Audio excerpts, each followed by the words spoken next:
I would like to welcome you to the first Why History Matters of the current academic year. As you all know, our topic is rent control in Los Angeles, a historical perspective. Why History Matters is a series that brings together scholars and community leaders to discuss important issues in their historical and contemporary contexts. Tonight's discussion on rent control features research from the newly endowed and open Luskin Center for History and Policy, and we're very grateful to the people at the Luskin Center for bringing us this important research paper and for presenting it to us as a community tonight. I'm going to turn over this evening's business to the director, the inaugural director of the Luskin Center, David Meyers. And I'm very pleased to welcome David, who is not only the director of the Luskin Center, but also the holder of the Sadie and Ludwig Kahn Chair in Jewish History. Join me in welcoming David.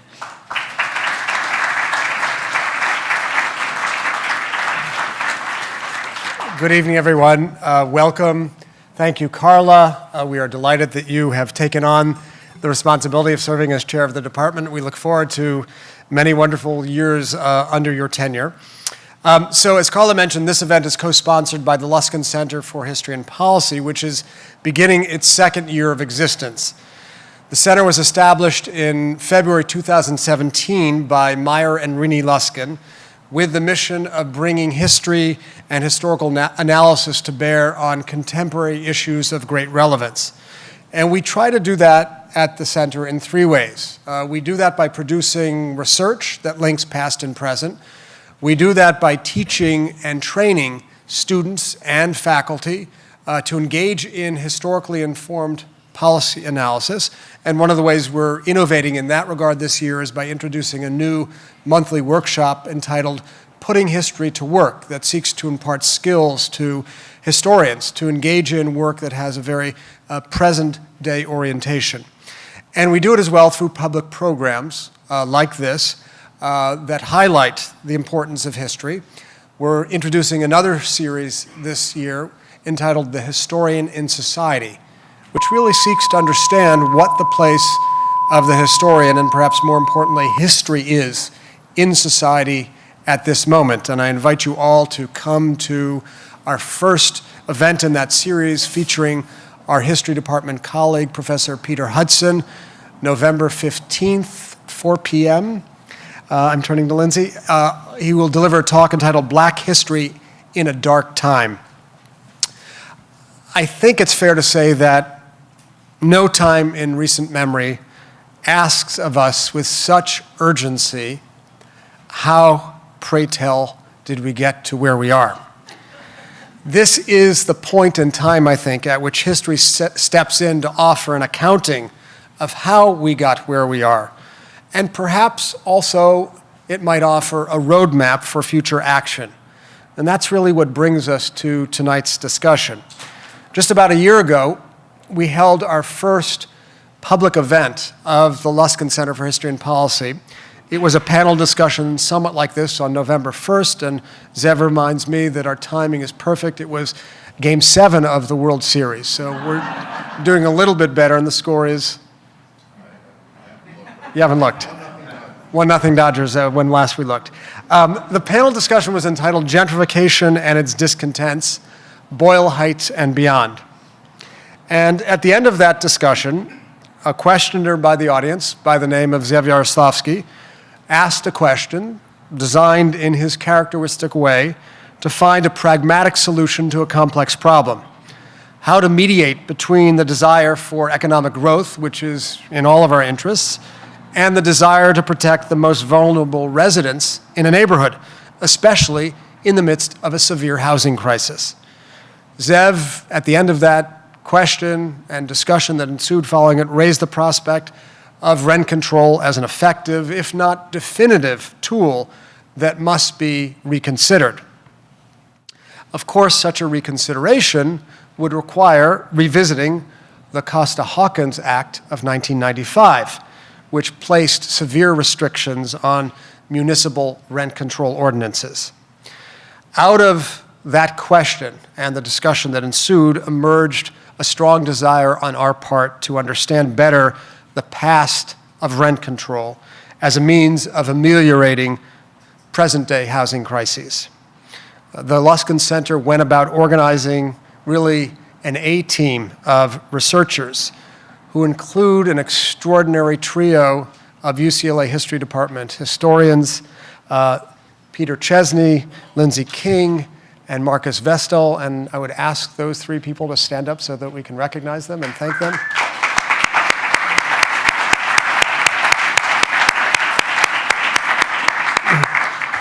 Along with Zev Yaroslavsky and his longtime colleague in public service, Elisa Belenkoff-Katz. Zev and Elisa, please. So the historians dug into the past, looking at 3 moments of housing crisis. Zev and Elisa added their policy expertise, with Elisa taking the lead in writing the final draft of the report. The result is our first major working paper entitled "People Are Simply Unable to Raise the Rent," which you find on our website. People are unfortunately all too able to raise the rent. People are unable to pay the rent. Thank you, Zev, for that essential intervention. And you can find the paper at luskincenter.history.ucla.edu. The paper meets 2 key criteria of ours at the Luskin Center. First, it grounds a contemporary policy question in rich historical analysis. And second, it engages a highly topical matter. Indeed, as you know, we are in the throes of an election campaign involving Proposition 10 that would reverse Costa-Hawkins by allowing municipalities to introduce rent control in their own jurisdictions. And I think in that respect, our timing simply couldn't be better for this report. The Luskin Center and the report do not come to tell you how to vote, but we do invite you to understand the history of the issue as an essential prerequisite to your civic and electoral engagement. This is what we do, and I should add, if you believe that history is not only interesting, but important to understanding the present and capable of making a difference, then I invite you to get involved in our work at the History Department and the Luskin Center. Please feel free to talk with me or Carla or Peter Evans, who is circulating about in the back, about ways in which you can get involved. And that, I should add, allows me the opportunity to thank Peter, Kelly, and their staff, the development staff at UCLA, for organizing today's event with their usual excellence. Please join me in thanking them.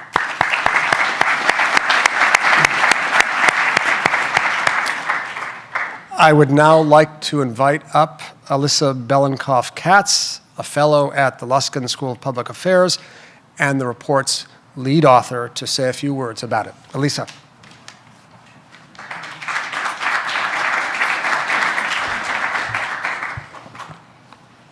Okay, well, thank you so much, David. Before I begin, I just want to thank the people who worked with me on the paper, Peter, Lindsay, and Mark, as well as my colleague Zev Yaroslavsky, and a very sincere thank you to David Meyers for including me in this effort. It means a lot. Our study looked at 3 periods when Los Angeles experienced shortages of affordable housing: during World War II, during the late 1970s, and today. In World War II, Los Angeles had an affordable housing crisis because hundreds of thousands of people flocked here in search of jobs in the defense industry. The population of LA actually grew by 20% between 1940 and 1945, and there just were not enough homes for everyone. To prevent price gouging, the government established price ceilings on essential commodities and residential rents. Rents were frozen at their March 1942 levels, and evictions were prohibited if tenants paid their rent. Rent control was considered part of the war effort, and it was promoted and supported as such. But when the war ended, so did the constitutional justification for rent control, and it was discontinued in Los Angeles in July of 1950.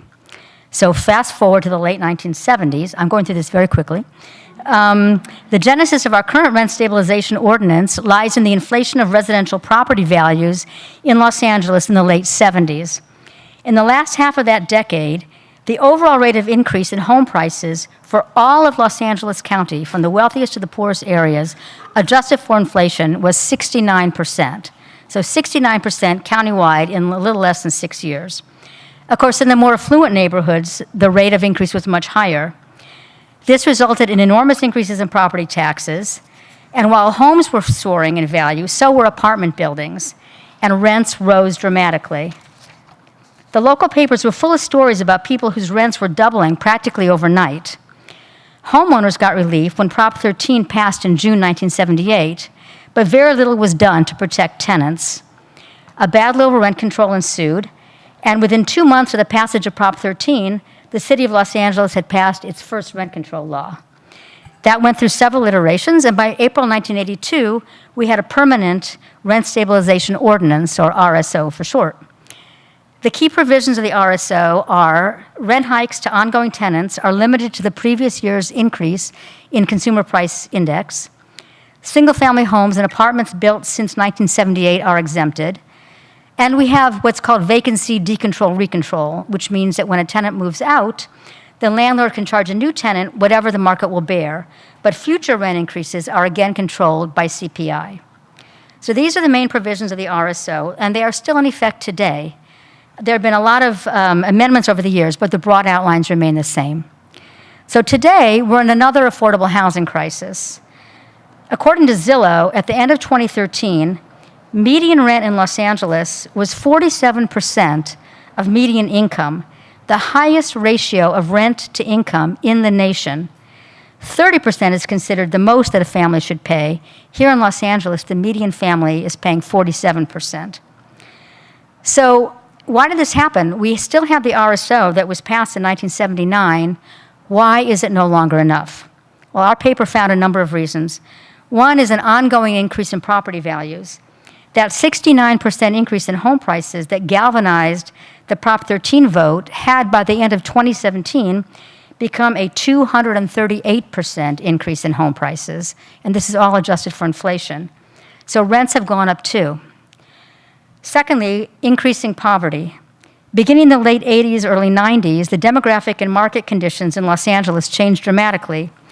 The end of the Cold War and the loss of high-paying manufacturing jobs, the huge immigration of low-skilled people from poor countries, and other factors led to a concentration of poverty in our city that had not been here before.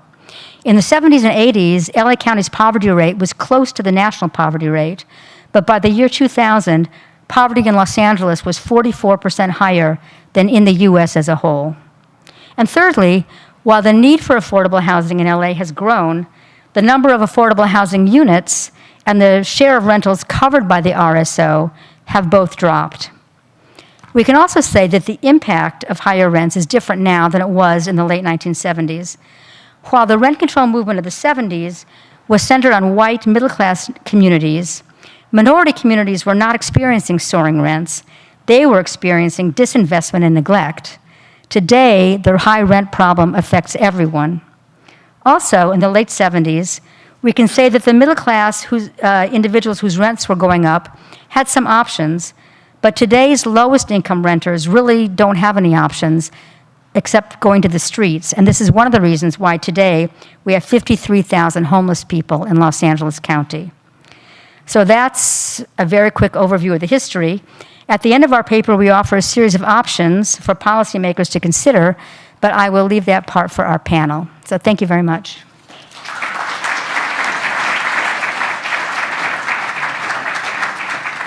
I'd now like to invite our panel to come up to the stage. As they are doing so, I would like to extend thanks to the Luskin Center program coordinator, Lindsay King, for all the fine work she has done for the center, including tonight. Thank you, Lindsay. And my last word of the evening, a brief word of introduction for our moderator, Gustavo Arellano, who is the former publisher of the Orange County, the OC Weekly, author of numerous books, including Ask a Mexican, which is based on a series of columns of that name, and a columnist for the Los Angeles Times. And I have to just say, as a matter of personal predilection, really one of the most astute observers of culture, politics, and life in Southern California. It's a delight to have you, and the floor is now yours. Thank you so much for joining us. Thank you. All right. Hello, we're good? Okay, cool. Thank you all for coming here. I guess you're not Dodgers fans, so that's cool. They're not going to win anyway, so it's I know. I want them to win, trust me. I may as well go. I really want them to win, but the Brewers, I don't know. My name is Gustavo Arellano. I also graduated from UCLA 2003 with my master's in Latin American studies, so go Bruins. It's always a pleasure to always come back here. And I'm glad that we're talking about a very, very important subject, rent control, housing affordability. I want to start really quickly with a census of all. So in this paper, and I'll talk a little bit about the paper, they give the definition of someone being rent burdened as someone spending 30% of their paycheck on rent. So how many of you, with that definition, how many of you are rent burdened? Raise your hand. Oh, a lot of you are very lucky. It's a huge issue, obviously, in California. The professor talked about it earlier, that we are at, right now, one of the highest points ever, not just in Los Angeles, but also in the United States. And I would really urge you, if you haven't already, to read this paper. What I love about this paper is that you can actually read it. Far too often, as there's nods here in the very, very front with the VIP sections, far too often policy papers, far too often papers by academics are just weighed down by stats, weighed down by analysis, have no real there. Even though you have a lot of great, wonderful things happening. And this paper, Alyssa, you really nail it. You have really great stories. All the students or the professors that worked on it, you really tell those stories. And the most important thing for me, you tell the history. And I have three favorite cliches that goes with history, and we all know them. Number one, by Santayana, those who forget the past are condemned to repeat it. Number two, from Ecclesiastes, there is nothing new under the sun. And number three, I don't know who made it up, but I say it all the time I used to say it all the time as a reporter to or as an editor to my reporters, know your history. Far too often in Southern California is actually the complete opposite of all of that, except maybe Santayana. We always forget our history. And this paper tells you the history. This idea that you hear from the right, that this trying to get rent control to solve problems, that's somehow a communist plot or a leftist plot. That's not what they were saying in World War II. This idea that rent control really is only for poor people, and that poor people are the people who are advocating it, that's not what the Valley was saying in the 1970s, or Santa Monica, or West Hollywood, or whatnot. I wish we had stacks of these papers to be giving out to you after the fact. I'm sure you could find it at the Luskin Center website, right? Okay, for free. Oh, they're tweeting the link right now, so if you follow Luskin Center on Twitter, what's the tweet? What's the handle for you? Luskin Center. Just Luskin Center, yeah. Download it, read it, learn a lot. And on that note, we're going to learn a lot we're going to have a really good panel. So I'm going to introduce everyone starting from here through there. So Richard Bloom is a member of the California State Senate representing Los Angeles Assembly. Oh, here it said Senate. My apologies. Better to be in the Assembly. You should always be fact checking, and I did not do that. Assembly, representing Los Angeles' District 50. He introduced a repeal of the Costa-Hawkins Rental Housing Act to the State Assembly. The repeal has now been put on the state ballots, Proposition 10, obviously, for a statewide referendum this November. Elena Popp, I pronounce it right? Okay, cool. Is an attorney and activist in Los Angeles. She has a long history of activism related to housing rights, immigration, and domestic violence in California. She is currently the executive director of the Eviction Defense Network, a law firm that represents tenants in Los Angeles. Marques Vestal is a Ph.D. candidate in the Department of History at UCLA and Eugene Cota Robles Fellow. He's a historical contributor to the Luskin Center paper on the history of rent control.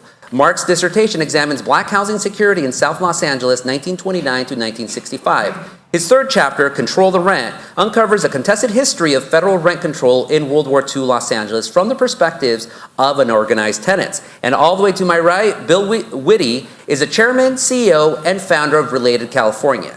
He has served as deputy mayor for housing and neighborhoods in San Francisco, as well as director of housing and economic development under then Mayor Dianne Feinstein. So the way we're going to do this, I'm going to ask two questions to everyone that I want everyone to respond to. Then I'm going to ask individual questions to all of you. Then we go back to just a general question, and then we'll take questions from the audience as well. Obviously, we have a packed house tonight, so I know it's a very interesting, important subject. So to start off, and again, getting to that personal part, I want all of you to give me a personal anecdote about why affordable housing has become so important to your body of work. So we'll start with the Assemblymember Richard and then go on that way. Well, for me, it started when I was first running for office in Santa Monica for Santa Monica City Council in 1996. I had 2 failed campaigns and then was elected in 99. But during one of those, either 96 or 98, I went to a forum, and a question came up about homelessness. I was pretty naive at that time, and I answered the question kind of generically and talked about homeless people being our brothers and sisters, and that we need to be looking out for them. And liberal, progressive Santa Monica started jeering me.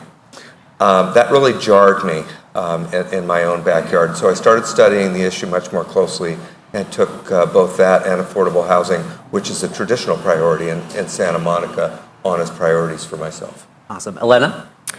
So I am a child of displacement. When I was 8 years old, my parents decided to uproot us and bring us here from Mexico.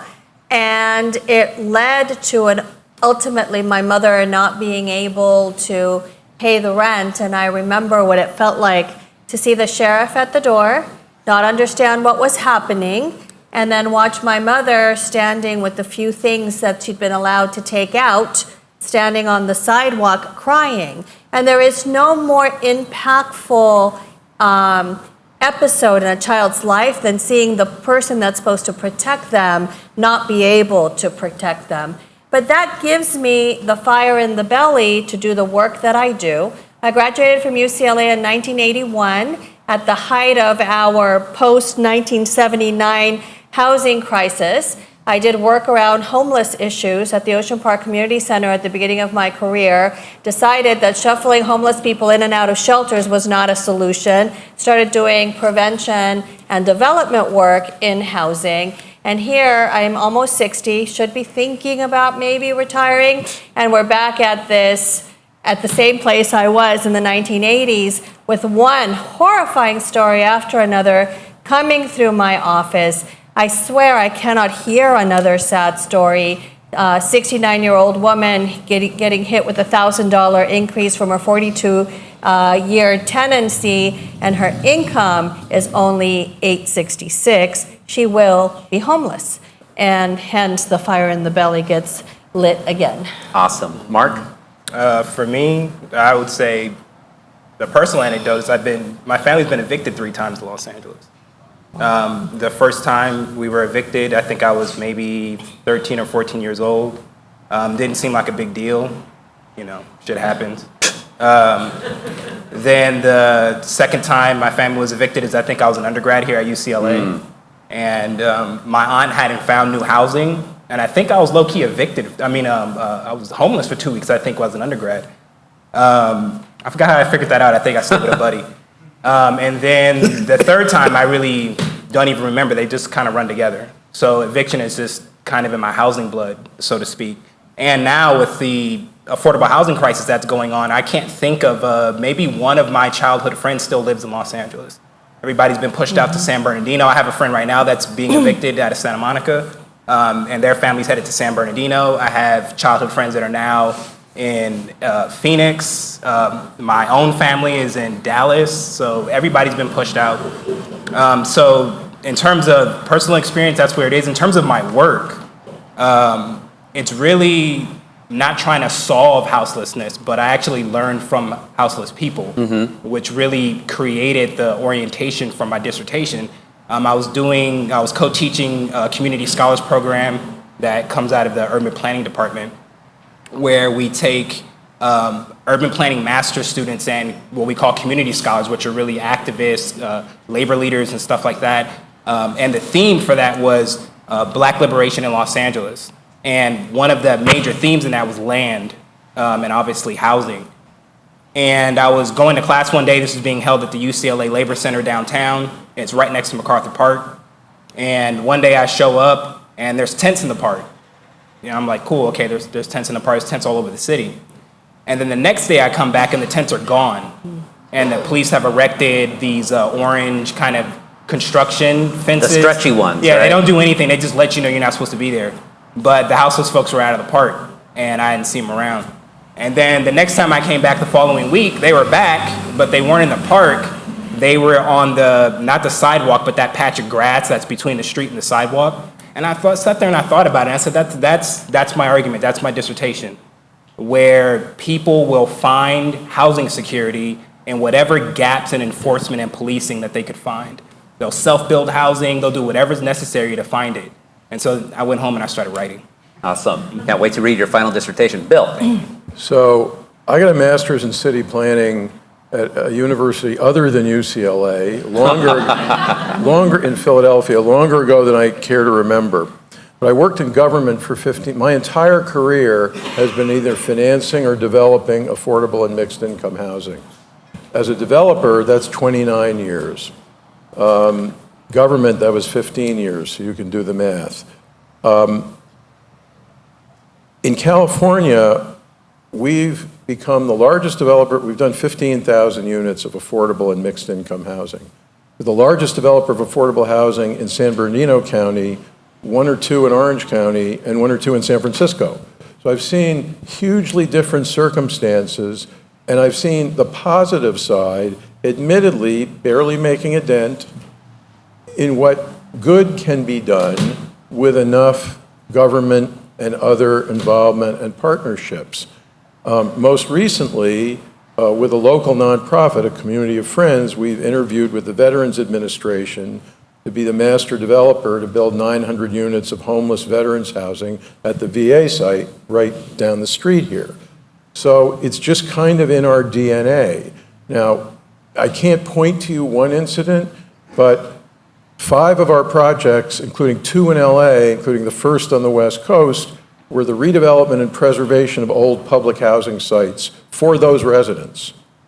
And you can see when you do make a difference that it can, I don't want to say transformation, we have a lot of work to do, but it resonates. So regardless of what side of the rent control issue you're on, if you're in this realm, you can't be insensitive to it.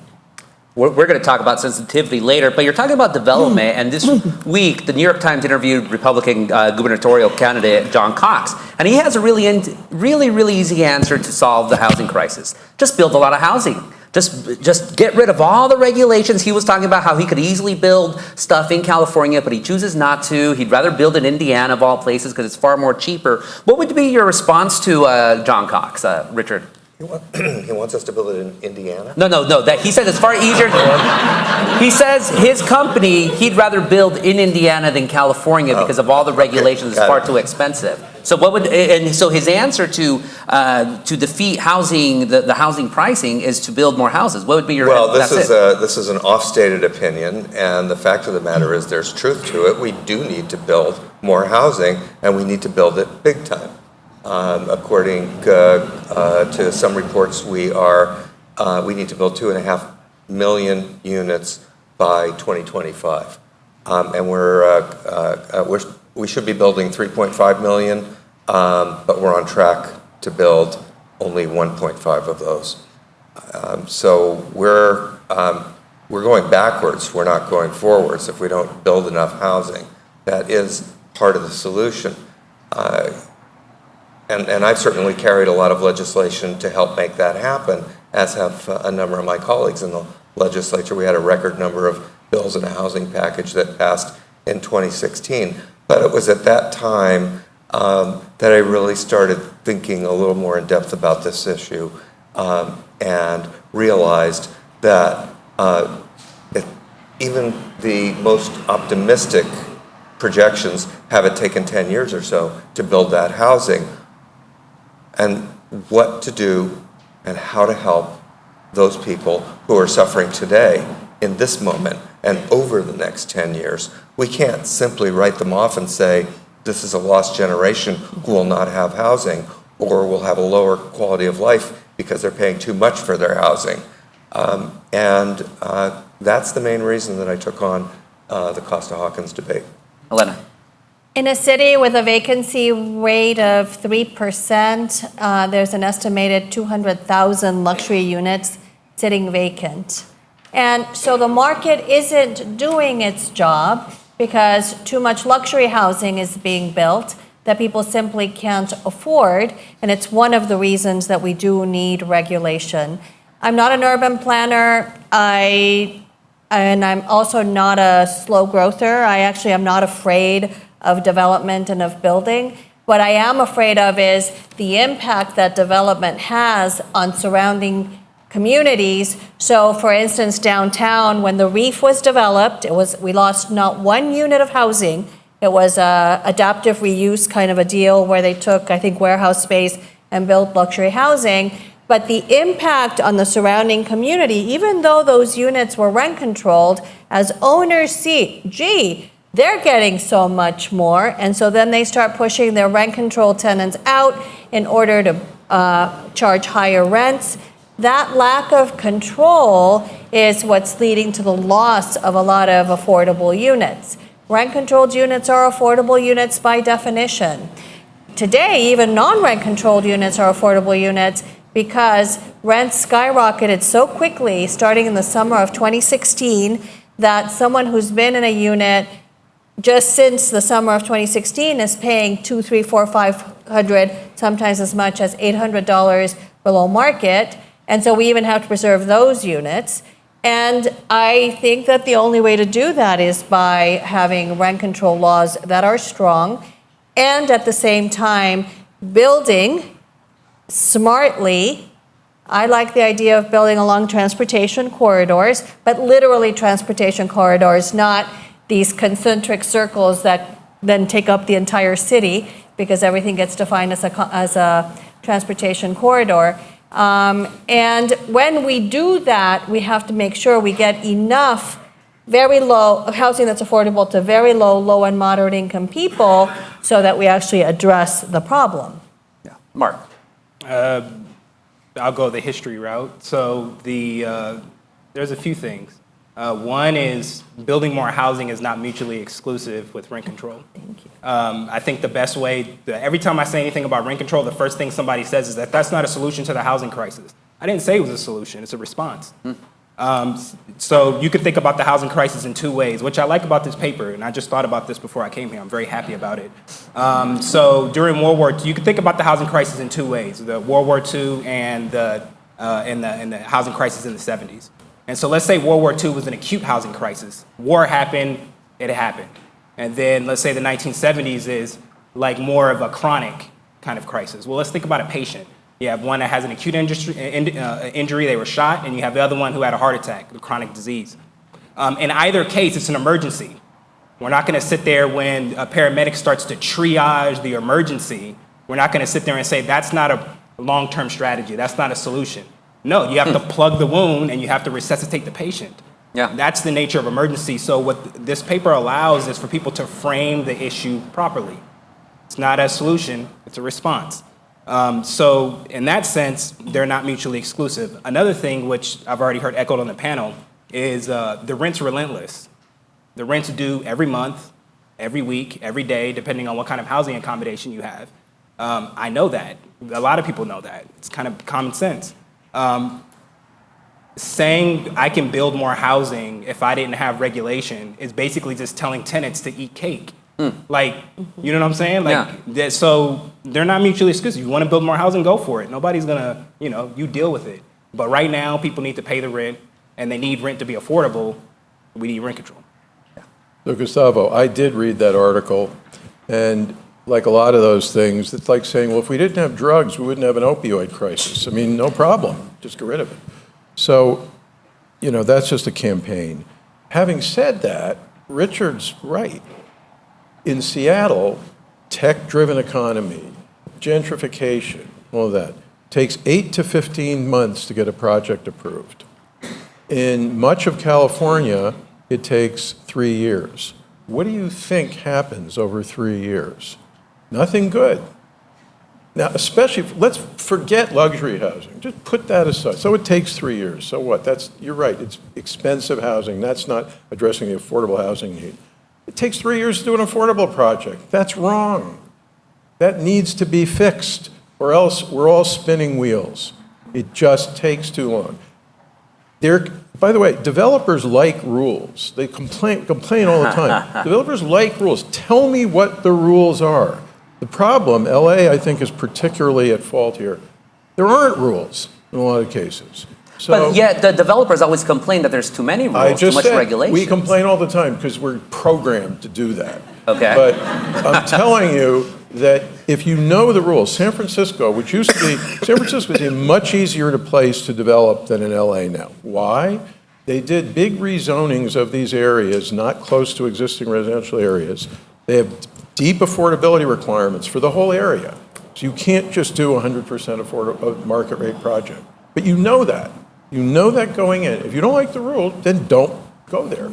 And it still takes too long because of environmental requirements and things, but you know the rules. And they've had more housing built over the last 5 to 7 years, including a lot of affordable housing, than in a lot of time before that. So it's true that they're not mutually exclusive, but you can't just say, go do it. It's not so easy. Ever try building in West LA? Good luck. Thanks to the NIMBYers in Santa Monica, right? Among others. Well, I was going to thank Not Bill for Richard. not mentioning Santa Monica. Richard's not. Oh, of course not. Richard, you bravely took on Costa-Hawkins. Or stupidly. I say bravely. Naively. Courageously. Yeah, it died in assembly, in a committee. Why are your colleagues up in Sacramento so scared of repealing Costa-Hawkins? Well, I don't know if fear is the... Or what was their reasoning? Well, first of all, it never got out of its first committee, so we're talking about a relatively small subset of my colleagues. I would say in the assembly, starting out with a bill like that, I could count on 25 to 30 votes, and I need 41. So the real battle when the bill gets to the floor is getting those additional votes. The bill failed, Josh, correct me if I'm wrong here, by one vote, I think, in the House, of all places, in the Housing Committee, which is stacked with progressives by the Speaker. You have no thinking about why, or maybe you don't want to embarrass them? The realtors and the apartment association are very, very powerful. Now, you have to picture the scene of this hearing. There were, if I remember correctly, over 1,000 people there. It was the most heavily attended hearing of the year, of the session. People were overflowing out into the hallway.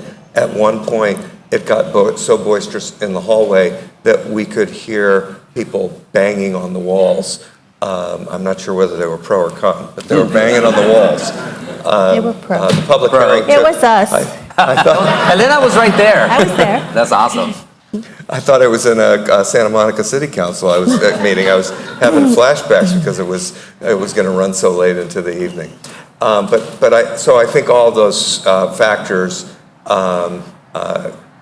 make people reticent to vote. Yeah, in the paper it talks a lot about previous revolts in West Hollywood, and of course the most famous people's revolt when it comes to housing is Prop 13, but at least with rent control, you had Santa Monica. A lot of Prop 10 is really fueled by the grounds up. As a politician, how effective is a people's revolt like that to try to get you folks to vote for rent control, at least try to ameliorate the problem? It can be at the right time and place. It could be very effective. But let me point out that a lot of the major pieces of legislation that ultimately get through the legislature and are signed by the governor take 2, sometimes take 3 years. They don't happen overnight. This is an interesting example. You inferred that the ballot measure was somehow related to my bill. It really was not related at all. Seemed like a populist response to it. That may be so, but there's, For sure. frankly, not as far as I know. But my point is that you've got legislation followed by ballot measure. The outcome of the ballot measure is, I think fairly uncertain at this point in time, although the polling didn't look too good for it back in September that I saw. But this really is a people's movement. High turnout is going to be a factor, I think, and we're going to have high turnout in this election statewide. Democrats are going to be showing up because they care, and that would be the natural base for a bill like this. On the other side of the equation, you have, I think it's going to be close to $100 million being spent on ads. The basic message of which is, don't do this, you should be very afraid. Yeah, absolutely. Elena, right now you see a lot of the push for Prop 10 coming from the ground up, from the working class, from renters, which is interesting, kind of flies in the face of the historical ways that rent control was enacted, mostly by the middle class, or at least people maybe not from the working class. How do you make the middle class, and especially homeowners today, care about rent control? Well, I think the middle class renters are engaged, and low-income workers are becoming increasingly engaged. In Los Angeles, for instance, the LA Tenants Union, which I see as an organization that's the winds of change for tenants' rights organizing in Los Angeles. I'm on the board of Inquilinos Unidos, I'm on the board of the ACE Institute, I've worked closely with Power, but those are all organizations that are staffed and do organizing around housing rights and other quality of life issues. The Tenants Union rose up because 3 people who had been active in the ACT UP movement all got Ellis Act notices. At the same time, they were friends, they talked, they formed an organization that is now 5,000 strong and that is being duplicated all over the state. Those folk are predominantly middle income people, but they are reaching out to lower income people and organized folks who might not otherwise organize. And so we are getting, I think the renter middle class is involved, and working class and low income people are involved. Engaging homeowners, I think, is a little more difficult. There is actually a homeowner group that is endorsing Prop 10 of progressive homeowners. I'm a homeowner. I'm also a landlord. I have 2 rent-controlled units, and I talk a lot about that. And I think the key is to get homeowners to understand that their interests are actually more aligned with renters than you might think. We all care about the homeless crisis. In my neighborhood, there are homeless people who have been displaced from Skid Row and are finding their way to middle-income neighborhoods because they have no place else to go. That affects property values. We need to house the homeless. If you house the homeless, then they are no longer homeless. And so, to some extent, middle-class homeowners need to realize that their interests are actually in line with building housing for the homeless and keeping rents affordable so that more people don't hit the streets. The statistic that I've been quoting a lot is average 5% rent increase in LA County puts another 2,000 people on the streets. That's insane.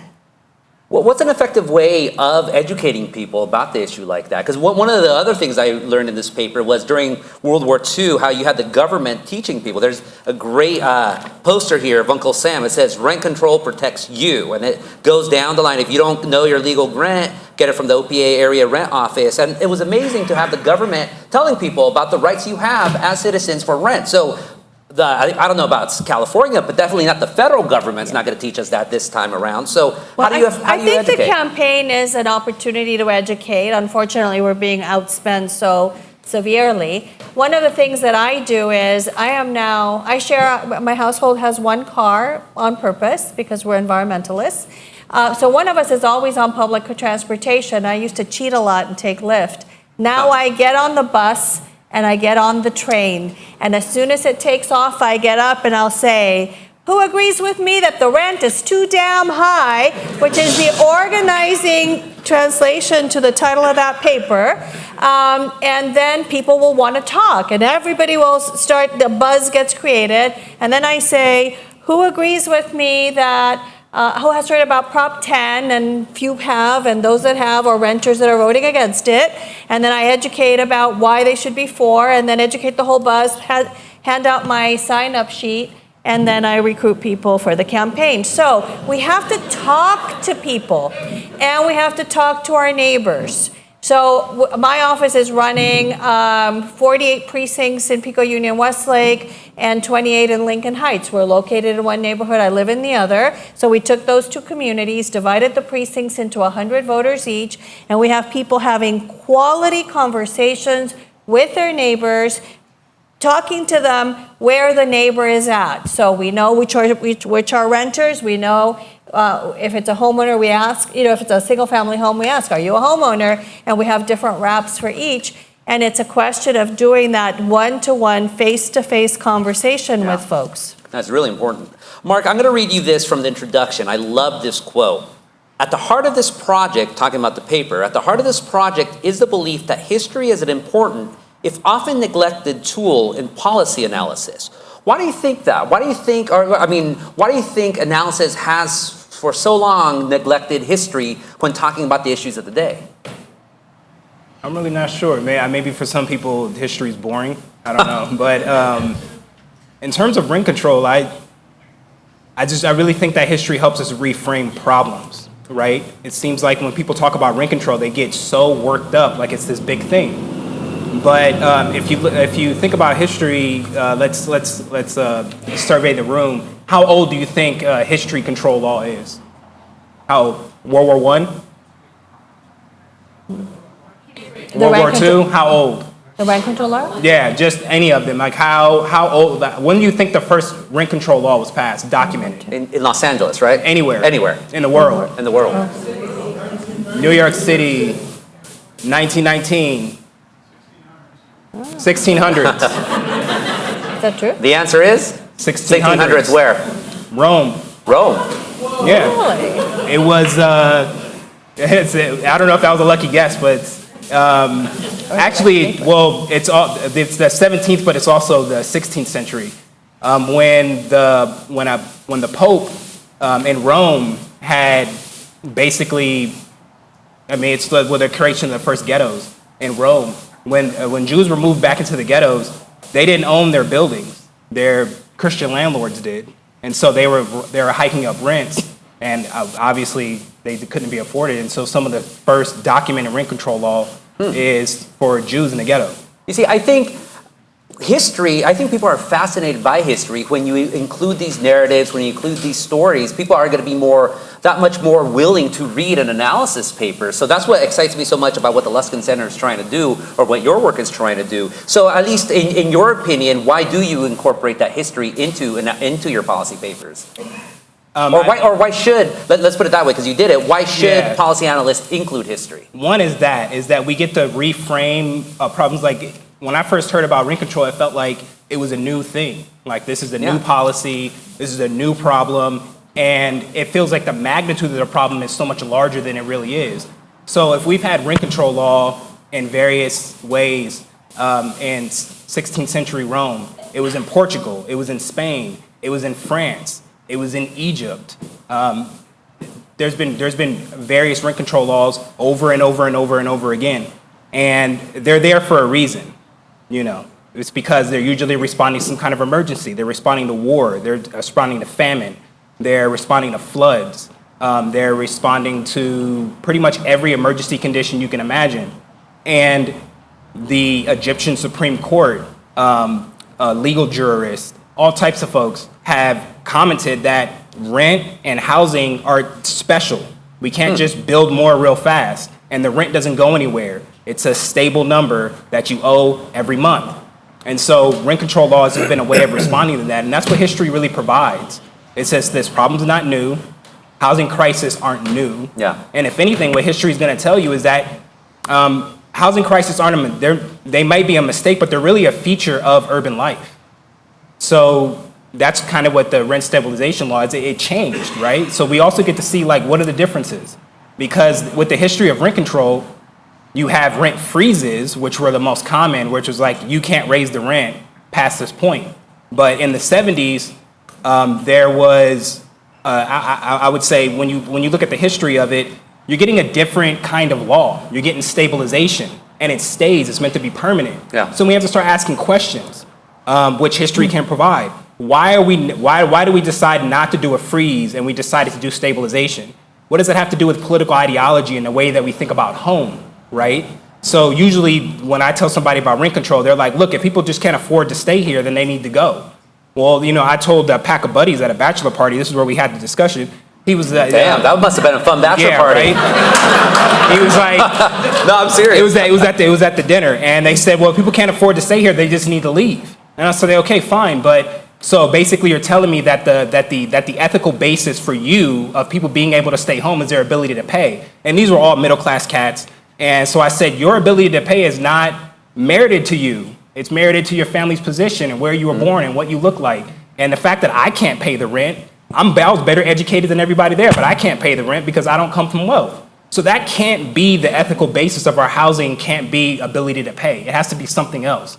And so when we looked at the history of rent control and we looked at rent stabilization, that the implied in the law is a political ideology about home, that we can't just have people be subject to like wild inflations of rent. Yeah. We're just saying that's just not permissible anymore. And we can track that back. That ideology tracks back to the New Deal, tracks back to freedom from one, freedom from the, all of that kind of stuff. Yeah. So it's really, history allows us to kind of understand the political trajectory of these laws and what we want and what we think people should have when they're at home. Talk a little bit about the history of the demonization of rent control. Mm-hmm. There's plenty of that.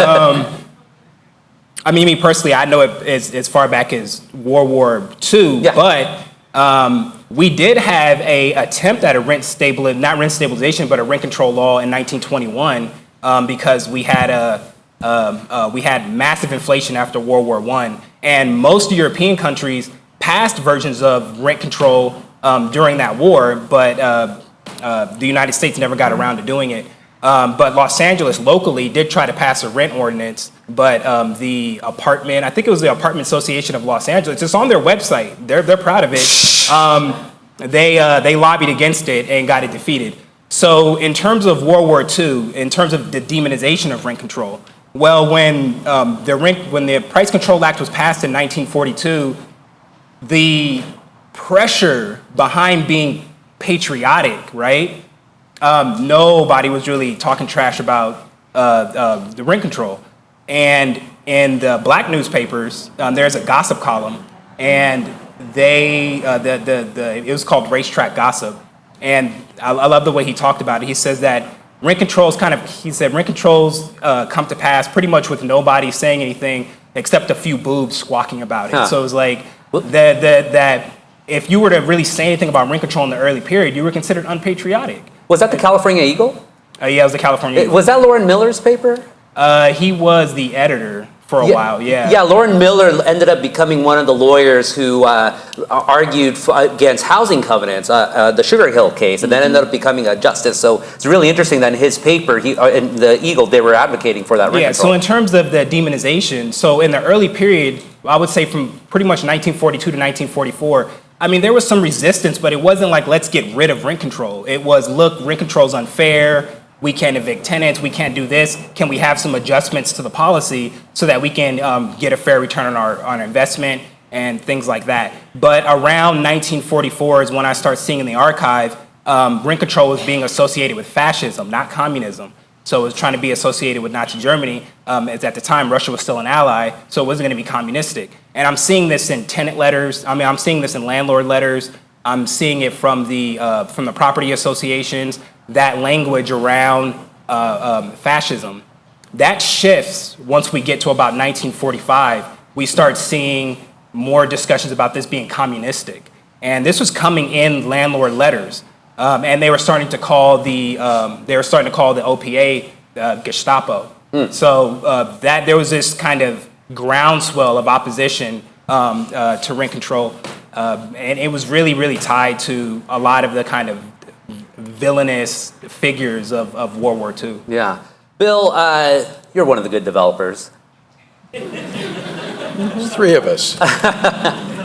Who else are the good developers? We're talking here, especially a lot of folks here in the audience, we have horror stories about landlords, about the apartment associations, developers. I'm from Orange County. The Irvine company, Don Brenn, is Satan himself. Irvine does not care at all about housing affordability whatsoever. So who are some of the people that you think are doing it right, and specifically in Southern California? Well, we are unusual because we have an affordable housing division and a mixed income and market rate division. In fact, project we did with Richard when he was mayor, it's half low-income rental housing, which we still own, and half luxury condominiums, all on the same city-owned site. 325 units, I think. But most don't. So let's talk affordable. There are for-profit affordable housing developers in LA with a long track record, some of these names, like Tom Safran, who's based in Brentwood, many of you may know, has been doing it since the late 70s. There are some good nonprofits. The group we're working with in the VA site, a community of friends that develops homeless and special needs housing, I think is particularly exceptional because they do the hardest stuff there is to do, and they just keep doing it. I don't like to call out names because it implies like I'm trashing other people. You don't have to, I will. I do think there are public-spirited developers. I would only say that in the for-profit world, it's hard not to get demonized. Somebody has to build things. Somebody has to get financing or they don't get built. A particular frustration, and Zev would know this better than anyone, is in LA County, there are 88 separate jurisdictions, and almost every one of them has their own city council and planning commission. Not to get too much into the other ground, but let's say Costa-Hawkins is repealed. Well, what do you think is going to happen? Are there going to be 88 fights, not including the city of LA? I'm not saying it should or shouldn't. I'm not a fan of repeal, but for other reasons. But that's the problem with housing policy, is I've been spending, admittedly, is a little bit above the fray. I plead guilty here. But the last 2 years in all sorts of groups dealing with state housing policy, and they always run up against local control. Oh, the League of Cities shows, it's local control. Oops, sorry, you can't do that. No, that's got to leave it to the local government. It's a mess. Housing markets are metropolitan. They don't, let's take a low income area. Where does Watts stop and Willowbrook start? You tell me. Or ask the people who live there. Right, somebody knows. But my point is, the County Board of Supervisors technically just gets unincorporated LA County. That's like holes in donuts all over the place. How do you make housing policy? They have to deal with rent stabilization issues, but only in unincorporated LA County. There's got to be a better way. I have some thoughts about that I talked to Richard about. There's got to be a better way because we can talk about who's good and who's bad, but everybody on all sides of this issue faces this problem. I think it starts with having developers who just don't care about the bottom line, which I understand it's for profit, you have to make that money, but and landlords for that matter, far too often you see developers just, all they want to do is just get that luxury high rise. They don't want to build for homeless because there's not any money in there, they'd rather just build a luxury. Let me just say this. In the affordable business, there is permanent rent control. It's government finance. It's 55 years, which is really permanent. You can only raise rents by it's hard rent control, and it should be. You're getting a benefit to build this housing. It should be a permanent benefit. It shouldn't be 10 years or 20 years. It should be permanent. That's where it gets murky. To ask somebody to do something just charitably, some people might do that. But it's hard, and everybody has to get a loan, and everybody, nonprofits as well as for-profits, everybody has to do that, and they have rules, and they care about what happens if I have to take the property. But you've heard all the stuff. Do developers have hearts? Some do. Some do. How do you teach those who don't to have a heart? Well, and it's interesting. I think Zev could answer this better than I. I would say, depending on where you're developing, if you want. I like to say we do a lot of what we do because we like to get invited back. There are examples of developers who I won't name names, who maybe don't pass that test, but they're tenacious or whatever. Most of them don't last very long if they're here. I mean, this isn't Indiana, or I shouldn't have said that. So the only thing I would say is I learned this, I started in Philadelphia working. Philadelphia had 25,000 abandoned housing units. It's the inverse of what you just described. Literally the opposite. It's falling, a lot of neighborhoods are almost seemingly beyond redemption because there's no economic base. I saw good nonprofits and bad nonprofits, progressive labor unions, corrupt labor unions. I saw ABSCAM unfold. So I don't judge a book by its cover. I don't say, you're a developer, you're bad. I don't know. Show me what you've done. That's really what you're asking. Show me what you've done and how you approach things. And you got to make money, but not everybody goes at it heartless. Any responses from the rest of the panel here on that? I've dealt with a lot of developers over the years that I've been in public office. My experience is generally that they're in it because they enjoy what they do and they can make money doing it. And Bill referred to this earlier. They want to know what you want to build and that can be profitable. And I'm sure there's more complexity to it than that, but if those fundamental things are there, they're happy to build because they like putting stuff together. Does that mean that every developer is a good person? No. Some of them do great work and they're jerks. But, it's like people. Okay, so we're gonna just ask a couple more questions, then we're gonna open up to the audience. Prop 10, do you folks think it's gonna win or lose, and why? Anyone take it? Well, I have to believe it's going to win because we've put so much into it. It also has to win because whenever you start doing anything to control rents, landlords start raising rents. So the history of this is that in the summer of 2016, we started noticing rents skyrocketing. Average rent for a single in Pico Union, which is not exactly the swankiest neighborhood in town, went from $800 to $1,100, a two-bedroom in Highland Park from $1,200 to $2,700. And it was just such a shock for so many people that housing advocates started talking about how to deal with the problem. And the AIDS Healthcare Foundation got interested in the issue because their patients were being displaced and could not find any place else to live in LA County. Michael Weinstein called me, wanted to know why. I told him, and what we needed to do, I told him, repeal Costa-Hawkins, strengthen local rent control, repeal Ellis, and make sure every tenant in LA County knows their rights, obligations, and where to get help. And then from that, I think, came the approach to Assemblymember Bloom, and that's how it all started. But although the rents were already rising, as Prop 10 gets more and more publicity, my office is seeing 40 people per clinic with rent increase notices. That's a huge number of people coming in with rent increase notices. And so we have to win because we have to do something to solve the fact that these rents we have to do local laws that will roll some of that back because we've lost some affordability. Go ahead, Bill. Gustavo, I don't know whether it's going to win or lose. I'm not that smart.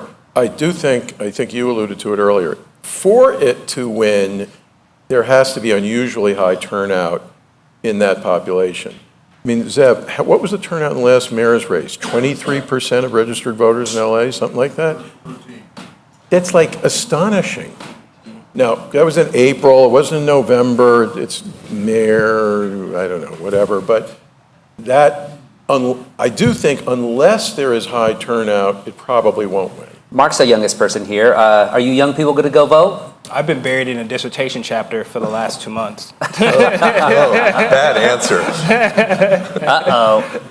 And as a historian, I really don't know if it's going to pass or not. I would think about it more long range. And my experience with researching housing crisis is that even if Prop 10 doesn't pass, something has to happen. If people don't have housing, if they can't afford housing, rebellions happen, riots happen. That's something's got to give. Something's going to give. So as an historian, I'm not going to ask as if Prop 10 is the everything. It's do something, respond to the emergency, or people will respond to the emergency in other ways. Yeah, I think that's a great point. And I think it has a shot at winning, but there's no real telling. I think that the more people are able to relate the ballot measure to what's going on in their lives, then the more likely it is to pass. As critical an issue this is for disadvantaged communities, it really goes much further than that. Millennials are affected by it, teachers, all kinds of people in the middle class and elsewhere. So I think it has a shot at passing. It's going to have to be, people are going to have to be motivated. But just dovetailing on what you were saying, suppose it doesn't pass. The tenants are going to be right back in Sacramento asking me to carry legislation again. If it's not me, it'll be somebody else. And we'll have another year of turmoil over that. And then maybe it comes back and it's on the ballot. In fact, I think Mr. Weinstein has already promised that if it loses, he's going to put it on the ballot again.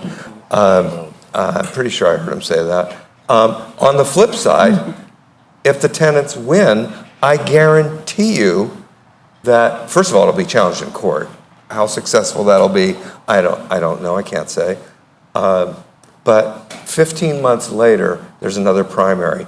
Not 18 months like normal, but, well, actually, it's California primary. Yeah, the early primary It's going to be yeah, we're going to have that early primary. So only 15 months are going to go by, and I guarantee you the landlords will qualify a measure to be on the ballot. So this becomes a self-perpetuating issue. And let me just put a plug in for legislation where... For your career. Well, the difference between legislation and a ballot measure is that a ballot measure is one size fits all, and that's the law for the duration as long as it lasts. Bill has a point. Just really quickly, how are we going to do questions? Is there going to be a microphone that goes around? Okay, we're going to have a microphone. So start raising your hands. Bill's going to have a point, then we're going to get to your question. So Bill, you're going to say something. I just want to pick up on what Richard said. Like so much in politics now, it's either or. Either this side or that side. And I have my other issues with him, but to hear Michael Weinstein say, no matter what, if we lose, I'm coming back, and I'm coming back, and I'm coming back. How about at least try? One thing, it should have happened earlier, and the apartment side, of which I'm part of, is partly heavily to blame for this. I'll just say that. There should have been discussion. People at Berkeley and other places now have a series of proposals, maybe not every side is an statewide, anti-gouging, targeted help for lower income tenants. Rent control is not targeted, of course, or inclusionary zoning, other policies that focus on where the greatest need is. Things are best done by legislation, not by ballot. This came because there wasn't, I get it. I understand why this happened. But for people on either side to just say, if I don't win, I'm going to the ballot. If I lose, I'm going to the ballot. We're never going to get anywhere. Yeah. We're never going to get anywhere. But sometimes legislation's bad, hence Costa-Hawkins passing. Really quickly, then we'll get to our question. There was dialogue, it just didn't get anywhere. So there was talk about pulling it, and there were meetings, but we didn't get it far enough. But I want to talk about Burlington. This is the biggest rent strike in LA. I'm their lawyer. On February 20th, I meet with about 107 people. They've gotten a 30 to 40% rent increase depending on the unit. And the problem for them was that most of them were already paying 70 and 80% of their income in rent. So they could not afford that extra $250, $350 they were being asked to pay. The rent increase was legal, no rent control. I looked around, I saw bad conditions. I gave them 3 options: move out, pay the increase, go on rent strike. 87 tenants went on rent strike. We won 3 cases, we lost 3 cases, we won 3 cases, and we figured out that we couldn't lose anymore because we figured out a theory that was pretty much foolproof. The landlord dismissed all the rest of the cases. The tenants got to keep that money, but it doesn't solve the problem because now they're paying the increase. The savings from this will pay that increase. But when that money runs out, if we don't have rent control, those folks will all eventually get displaced. And they'll get displaced out of the county. Many years ago, I went to Laguna Beach on vacation, and after being a good Mexican, I got to eat Mexican food, and we ran out of food in the house, and I looked for a Mexican restaurant, and we couldn't find the Mexican neighborhood. So we end up at this hotel, and I asked the waiter, who looked Latino, hey, where's the Mexican neighborhood? And he says to me, in Santana. Yeah. I don't want to live in an LA where the Mexican neighborhood is in Baker, okay? And that is where we are heading if we don't stop the bleeding of affordable In other words, you're heading units. to Orange County, basically. Yeah. And you do not want LA to become Orange County ever. Okay, let's get to questions. Please keep them short, no soliloquies. We all got to go somewhere, so if you could stand up and just speak right into the mic. Hi, is this working? Oh. Yeah. Can we talk about like the standard economic argument? So the opposition, I mean, these are not just bad people, right?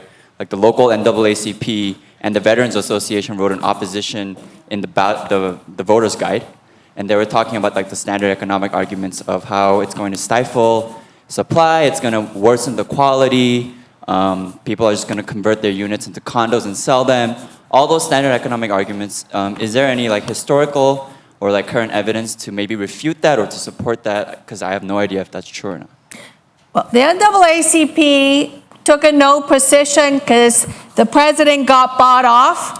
Read the San Francisco Chronicle. It has nothing to do with the policy. Right at the bottom, at the last paragraph, she owns up.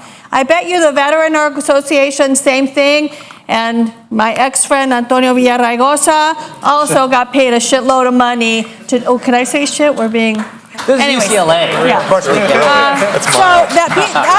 That's just about money. The answer to the supply and demand is what I said earlier. Supply and demand isn't working. If it were working, we wouldn't have this tenant revolt.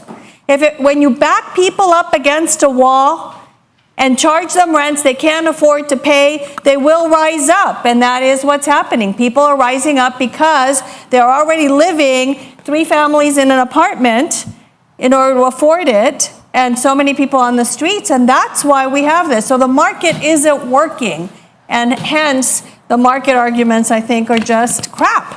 We need to have control in order to make this work, and we need to build, and we need to control rents. Richard, really quickly. I'm not quite as sanguine about it. I've read studies on both sides. Sanguine means emotion. It means I'm uncertain. What does it mean? Means that I'm not so certain. Oh, certain. Yeah. Not to be confused with sanguinary. That one you'll have to explain. Bloody. Oh, yeah. Anyway, there's studies on both sides of this issue, and we do things as legislators and through ballot measures all the time that have unintended consequences. A good example is inclusionary housing law at the local level, where you set aside a certain percentage of a building by local law for affordable housing. If you set that level too high, development stops because the developers don't make money anymore, so they don't bid on the projects. So we do have to be conscientious about that issue. We do have to pay attention to it, because it would be, this is two issues, in my opinion, that we're dealing with here. We need to build housing, both affordable and market rate housing, and we need to protect tenants. And we need to make sure that one doesn't defeat the other. Yeah. Next question, right? Lady right here. Hi, my question... Speak right into the mic because we're recording this. Hi, my question has to do with an area that seems to never get covered in terms of rent control, and that's assisted living for the elderly. My mom, as an example, in Santa Monica, moved in September of 2016, 2 years ago, into a converted apartment house, and they've raised her rent 42% in 2 years. And it seems like assisted living doesn't fall under any type of category of any type of rent control. What does the panel have to say in terms of how to get some kind of legislation that it can sort of be under some kind of quasi-rent control that apartments have? Because I can't find anything about that for assisted living. And it seems like they can just raise it I can try. whenever they want. I don't have an answer to the question, but my district director is here, Josh Kirpies, and he'd be happy to take your information, and we'll find out and see if there is. Right in the front, right here. Actually, I can take a crack at the policy, though. Yeah. So when rent control laws get passed, people go and they go to a city council member and say, we want a rent control law. And we wanted to say X, Y, Z. And then all of this negotiation happens. And the negotiation has to do with how many people from our side are there and how many people from other segments of the community are there. And in LA, for instance, assisted housing is exempt. And I would wager it's because that segment, that interest, pushed hard for it to be exempt. And they either had money or votes. They probably had money and therefore got themselves exempted. So if you don't want an exemption, you have to fight and you have to get people to the city council meetings and you have to make sure that the city council members know that we're going to vote them out of office if they don't do what we want them to do. People power. Next question. Right here. Speak right into the mic, please. Hello. I'm a housing provider of liberal, progressive Santa Monica. A well-known fact that Santa Monica was the strictest rent control in the country, not the state, prior to the Costa-Hawkins Act. It's also known that this is where the Ellis Act came from a lawsuit in Santa Monica. Chemistry teaches that for every reaction, there's an equal but opposite reaction. So if Prop 10 passes, Ellis activity is expected to greatly increase. What do you feel should be done when that is likely to occur? Bill, you want to start on this one? Just summarize the question again. If Prop 10 passes, there's going to be more Ellising. What should be done about that? I think the best solution for that and other issues is, I'm passing the buck here, is what Richard said. I think the state, not just at the ballot, needs to pass very specific legislation that addresses very specific problems like that. Whether it's, I don't know, have Elena's background on some of these details. In the Ellis Act, for example, things need to be tightened, they should be tightened. If things need to be, one issue, by the way, we hear about this in LA County, is enforcement. No matter what you pass, I don't know how you get around this. If there's not sufficient enforcement, it's just government dollars, right? I mean, I don't know how you avoid that, because there always seem to be some abuses, even when there are strict laws, because people just ignore them. Somebody has to enforce them. So, Mark. I just want to speak to the historical part of the enforcement thing. So rent control during World War II, there were issues with if there's rent control, then how are people going to get around it? And people got around it in a whole bunch of ways. But a big difference between the contemporary rent control and rent control during World War II is we had this huge price control administration. So rents just weren't controlled, but prices of commodities. And how are you going to do all of this? So it was a massive amount of administration. And rent control was the largest, had the largest budget and the largest staff. There was an office downtown. There were a lot of rationing boards in different neighborhoods that also had a rent clerk in it. So the amount of administration, the amount of enforcement dollars that was required to make rent control happen during the war, it was massive. And one of the solutions to, not necessarily the Ellis Act, there was no Ellis Act during World War II, but demolition. Can you explain what Ellis Act is really quickly? An Ellis Act is if there's somebody. The Ellis Act. So in 1985, there was a situation in Santa Monica where an owner wanted to get out of the rental housing market, but Santa Monica rent control would not permit that. And the response to that was the passage of a law called the Ellis Act, which allows a landlord to get out of the rental housing market as long as they're taking all the units off the rental housing market. It's a badly written law. A lot of judges think that it allows the landlord to do anything that they want to do short of drawing and quartering the tenants in the courtyard. And billing them for it. And so it's used badly. And the owner doesn't have to say what they're going to do with it, and there's a lot of abuse. So that's the Ellis Act. But it only applies to rent-controlled units. And so I don't get why people say if Costa-Hawkins is repealed, there will be more Ellising. So the answer to that is non-rent controlled tenants get pseudo-Ellised all the time. They get 30 and 60-day notices to quit without cause, and they're evicted without any relocation assistance. At least with Ellis, it's a 120-day notice. If you're elderly or disabled, you get a year, and you get relocation assistance. So I'd rather be Ellised than be evicted on a 30 or 60-day notice without any cause.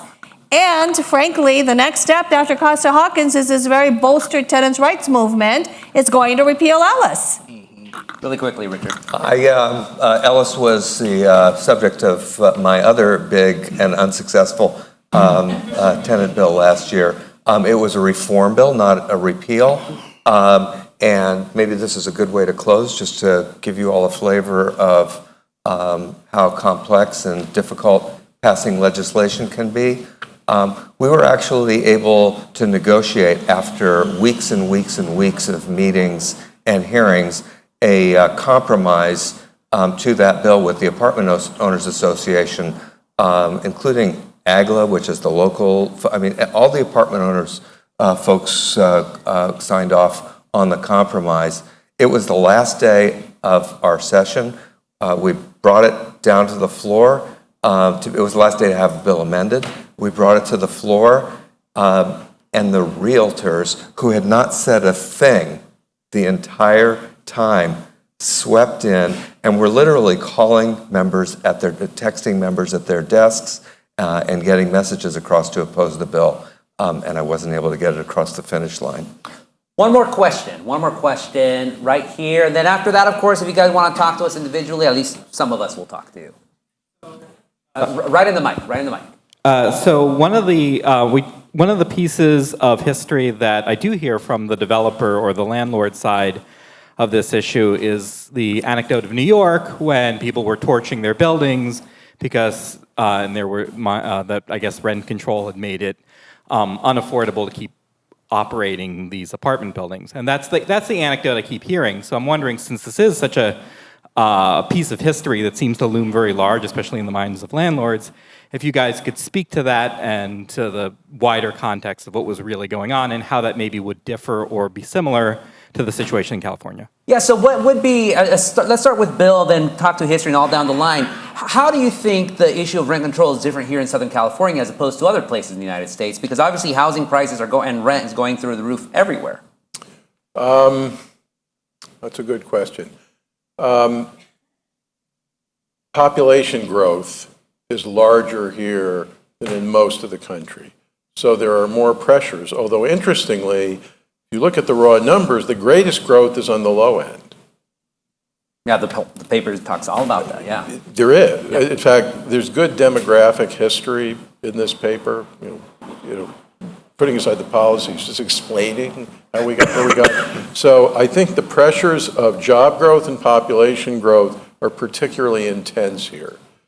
You know, there are micro examples of this in the so-called knowledge economy cities like Boston, Seattle, New York a little bit, but you know, there's no disinvested area like the South Bronx, although the South Bronx is not even that, having some pressure. You know, I just think those pressures are more acute here for those reasons. There's more job growth, more population growth. Looking to history, what would be some of the inspiring examples where rent control or, you know, push towards rent control was able to actually accomplish something?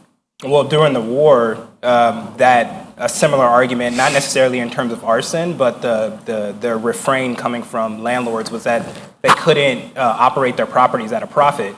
So the OPA did two studies in 1943 and I believe in 1945 nationwide of landlord income, their revenues over the period. And remember, this was just coming after the Depression. And those two studies showed that landlords were actually making more money than they were in 1941 because you had other factors that people weren't really thinking about. Like in a growth city, like Los Angeles has been a boom town since World War II. That's really stopped. So when you have a lot of demand, like during World War II, they really didn't have any vacancies. The occupancy rate during World War II was 106% in Los Angeles. So you're not losing money on vacancies, and then landlords are spending less on repairs. They were spending less on services, and they had continuous income throughout. So they actually made more money under rent control in 1943 and 1945 than they did in 1941. Would that happen in Los Angeles? I don't know. I don't study contemporary housing. I'm just saying that rent control doesn't mean you're going to lose money. You have to look at these broader contexts. Is there going to be vacancies? Are there going to be this? Is there, with the current law, there's provisions for capital pass-throughs. These things have been thought about already.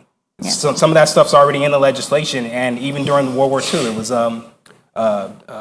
those issues were happening. Does it mean people weren't losing money during the war? Yes, people were losing money during the war, but the way that the OPA thought about that, at least a director, when people were complaining directly to their Congress people, and then Congress people were going to the OPA saying, I have this constituent who's saying they're losing money, the OPA was like, look, we're not trying to fix your bad investment decisions. If your place was losing money in 1941, you're not going to use rent control to then fix this supposed free market that's supposed to exist. Some people have crappy deals and some people don't. And some people are better than others. And so rent control wasn't supposed to fix that. It does one thing. It stabilizes rents in an emergency. That's all it was. Yeah. So yeah, they can't adjudicate on all of these individual budgeting issues around rents. Elena, really quickly. Landlords in the state of California are guaranteed a fair rate of return. And the Prop 10 actually puts that into law, so that I think it would require 2/3 of the legislature or another ballot initiative to take that away. So, and every single local law has provisions for annual rent adjustments, capital improvement pass-throughs, and other kinds of pass-throughs when major work has to be done on the property. And I don't like to speak very loudly about this, but in every single one of these, there's what I call the unjust and unreasonable rent increase provisions. If you're not making that profit, you can actually apply to raise the rent an unjust and unreasonable amount. In every single jurisdiction, are those kinds of provisions. I want to make sure people know if this is, I don't know, I can't tell if this is an audience that's pro Prop 10. You're all very polite. I have the how to make it happen. There's 160 people in this room. If each of you got 100 voters to the polls, it would make a huge difference. Here's how to do it. And if each of you registered 20 voters, get 100 people to the polls. Nobody would be watching or targeting those 20 voters. If everybody who supports this bill registered 20 voters and made sure those 20 voters voted, it would make a huge difference. So a little call to action. Whether you're for or against it, vote. Final word to Richard. So this is a good opportunity to point out that Prop 10 repeals Costa-Hawkins, but it does not require any city to do anything. I represent 4 rent-controlled jurisdictions. I probably am unique in that in the legislature. Santa Monica, West Hollywood, Beverly Hills, and Los Angeles, all of whom have, there's West Hollywood and Santa Monica fairly similar ordinances. Los Angeles and Beverly Hills very different. But there are over 300 cities in the state of California, and not every city is going to pass full-on all bells and whistles rent control, and many cities are going to do nothing. This really does return local control to those jurisdictions at a very basic level. I want to thank the Luskin Center for holding this. I want to thank my panelists, Bill, Mark, Elena, Richard. Thank you for coming out here. Score is 1-1, Dodgers, top of 7. So thank you for that. And let me just say this has been an exceptionally stimulating evening. The panelists really engaged the connection between past and present in a very meaningful way. And Gustavo, you drilled down into the depths of this paper in ways that I think really brought out its richness. Thank you so much for that. If you're interested in the paper, you can download it at luskincenter.history.ucla.edu. And finally, please join us outside for a reception where you can have a chance to continue the conversation. Cool. Thank you very much. All again. Thank you.